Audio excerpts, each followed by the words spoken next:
मित्रांसोबतचा कोणताही प्रवास हा सुंदरच असतो. आज आम्ही सगळे जात होतो कुंदनच्या लग्नासाठी नाशिकला.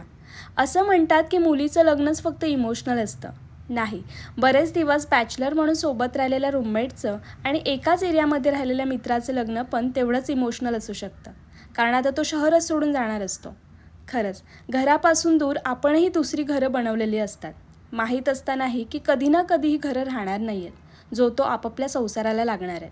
तर या 5 तासाच्या सुंदर प्रवासात एकमेकाच्या इज्जतीचा फालुदा करून आम्ही पोचलोय नाशिकला. पोचल्याबरोबर भूक लागली म्हणून भेळ आणि पाणीपुरी खाल्ली. गेल्याबरोबर मिसळ नाही खाल्ली म्हणून नाशिककर प्लीज नाराज नका हो हां. पुण्यात राहणाऱ्या नाशिककरांकडून नाशिकचं एवढं कौतुक ऐकलं आहे आणि इथे यायचा योग आलाच. वातावरण तर छान झालं होतं. आम्ही लग्नस्थळी पोचलो.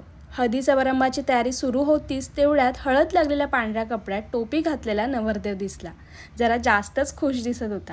मग मी कुंदनला मुंडावळ्या बांधल्या. कोकणातल्या, मुंबईतल्या, पुण्यातल्या हळद तर बऱ्याच अटेंड केल्यात. यावेळी नाशिकची हळद बघायला मी खूप जास्त एक्सायटेड होती. जसं ठिकाण बदलतं तशी तिथली संस्कृती आणि रीतिरिवाजामध्ये वैविध्य आढळतं. वाद्य, गाणी, नाचायची पद्धत, जेवण सगळं काही वेगळं असतं. गेल्याबरोबर कोणाच्या तरी लग्नाच्या फटाक्यात नाशिक शहर अनपेक्षितपणे आमचंच स्वागत करत आहे असं वाटलं. इथल्या हळदीत एक गोष्ट मला जाम आवडली. आधी जेवण आणि जेवणासाठी होती पाटवडीची भाजी. खूप टेस्टी. तर या नाशिकच्या हळदीत आम्ही किती मजा केली हे पाहण्यासाठी माझे पुढील व्लॉग बघत राहा.